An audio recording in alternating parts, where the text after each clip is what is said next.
FirstLine families. I am Mrs. Gentry, your Chief Academic Officer, and I'm here with another CAO Spotlight. This time, we're spotlighting teachers who are epitomizing what it means to ActMo and ActMo to get student results. So I'm here at Wheatley with an 8th grade math teacher who I allow to introduce herself. Hi, my name is Miss Taylor Ross. I am the 8th grade lead math teacher here at Phillis Wheatley. Cool. All right, Miss Taylor Ross. So you've been nominated by not only the teaching and learning team, but also Mr. Milburn.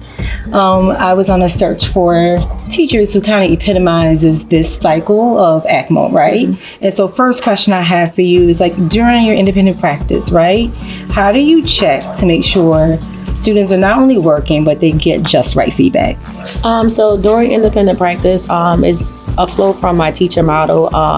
I do my teacher model, give them a chance to ask questions during that time before I release them. Mm-hmm. And so after I release them, I keep everything on the board so they have something in front of them to do. So while I'm doing independent practice, it's not necessarily pulling on me, but that way I can reach every student during that time. Gotcha. So it's a constant cycle going around the room, making sure everybody is on task during that time. Mm-hmm. But I also don't allow them now to come up to me after every question, do a change and check. Gotcha. So it's constantly, you have to do what you need to do first, then come give it to me.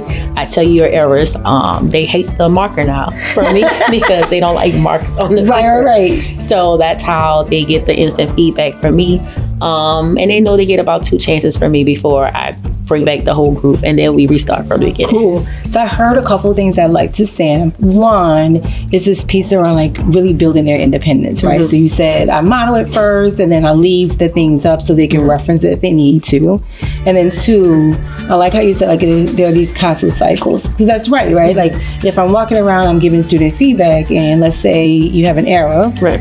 I give you feedback to fix it. I need to go back to make sure you actually fix it, right? It's like getting folks to understand that ActMo isn't just that first round of giving feedback, but it's going back one more time to make sure kids are actually doing the thing. Yeah. Cool. And then the last thing I want to say that you said is after a while you look at all the student feedback and you kind of decide like what's your next step. Right. And so I'm thinking that's like if there's a common misconception, right? Like you're pulling them back and fixing it. Yes. Cool. All right. So with that said, talk to me about like how ActMo has helped your students stay on track to their goals and help you kind of stay on track or improve work in general.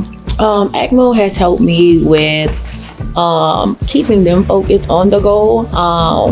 I'm preparing them for high school. Right. And so my biggest part for them is that you can't depend on your teacher, right? Versus this little bitty classroom versus your class is about to double in size. Yeah. So that teacher can't just stop everything and just come to you at that point. You have to learn how to keep going, to keep your pace up in order to finish, to be successful in the class. Mm-hmm. I'm there to help you, but you can't lean and depend on me anymore. Right.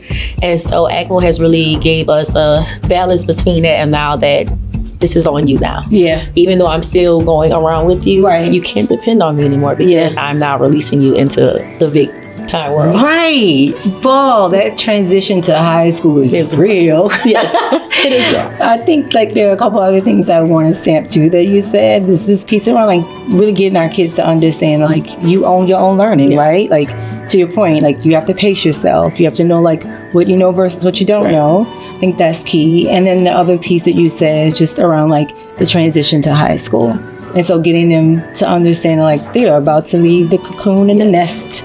And high school is a real world, right? Yes. Cool. I think the last question that I'm going to ask, because Mr. Milburn just talked a lot about like your SPED background, yes, and how you are looking at data before he can even have a data meeting, right? Yes. And so talk to me a little bit about like how you kind of tie that into ActMo, right? Like how do you make sure one, kids are getting the right feedback based on your SPED knowledge, and 2, what's going through your mind when you're analyzing the data? Because of my SPED background, I tend to start there first, honestly. Because, everybody has questions, but there's just the ones who don't ask the questions. Yes. And the ones who are being quiet. So nobody feels embarrassed or anything like that. I just address a situation at hand. Okay. And then from there, I'm able to pull and see, who has what and who doesn't have it. Just because they're not classified as SPED doesn't mean that they're still not having those same misconceptions. Right. So that's my background of starting from misconceptions and then building on from there. Gotcha. I love that. Like this idea of like your pathway is intentional, right? Because I think a lot of people feel like ActMo is just I walk around. I look to see if kids are on task. Give some feedback, but it really is purposeful. And so I like the idea of you saying like, nope, I start from the misconception. I start with kids that I know are going to struggle and working from there. Yes. Cool. Anything else you'd like to add for the people? No, just good luck. Early time, y'all. You got it. I would say the thing that I want to say to you is like, continue to work, right? Like it's always a pleasure to talk to teachers, but it's an extra bonus when your leader goes on and on about how great you are and how you're constantly pushing for feedback and how to get better. And I like this idea of like, we're giving students feedback, but we also have to be open to feedback. Cool? Yes. All right. Good job and good luck. Thank you.